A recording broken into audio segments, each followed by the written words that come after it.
4, all in favor? Aye. Alright, next up is public comment.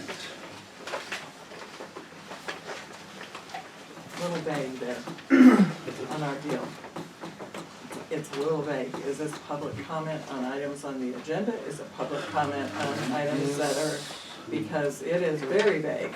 I was told that just put public, like, by Denison, to put public comment there, and it's just for everything. It has to be placed on the agenda twice. Okay. I know that. Tell me It that. has to be placed for, either we're gonna let them comment on everything that comes up as it comes up, Just like with you. which should be, because that, when you do this, they can't understand this, half of them, that have been here. So this should be, if we're gonna do this, it should be public comment for those items that aren't on the agenda, and then let them comment on these, because if you don't have a description, they don't know what they're commenting on ahead of time. But it's up to you guys, whatever you wanna do. Yeah, we can do that just to get through this one. If on new business, if we can keep the comments concise and to the point of the line item, we can speak to that. This can be for items not on the agenda. Does the council feel all right with that? Yeah, Wait till we get to that. so this is public comment for those items that aren't on the agenda that pertain to town business.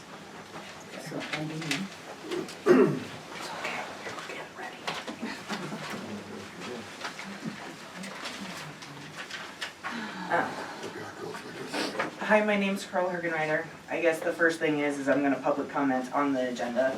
Number one, several of the items that we are discussing tonight under new business have been brought up at previous meetings, which should be old agenda items, not new agenda items.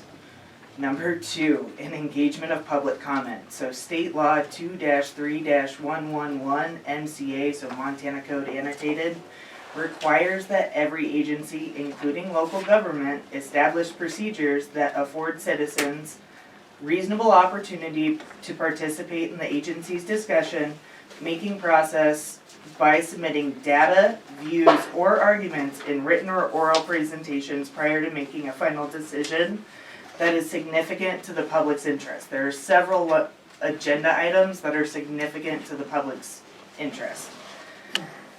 The agenda tonight, the description provides no information for the public.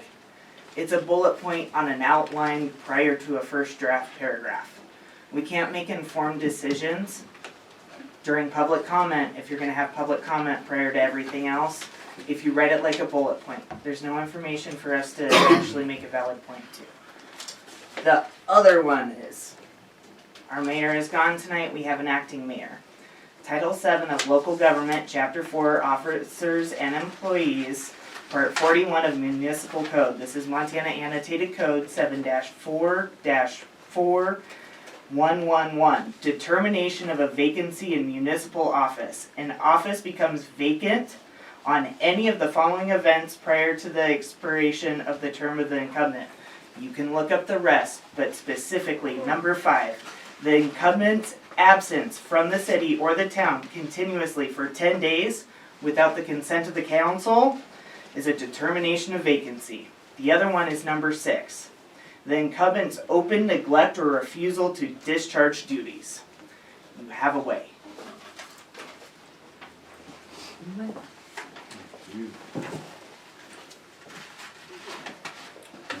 Any more public comment or not on the agenda? My name's Erwin Sankey, and the main question that I'd like to ask is just kind of loving observation in the past month around this town.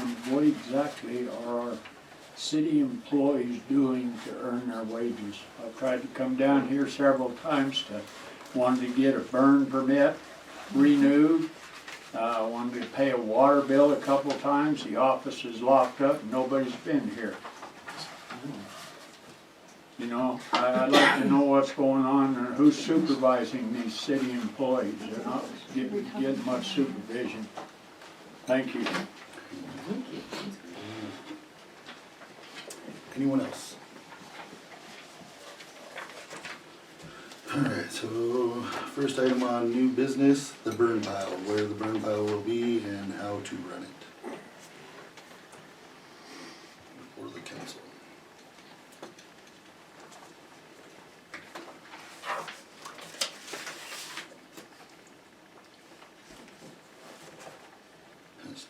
I personally feel this is gonna be something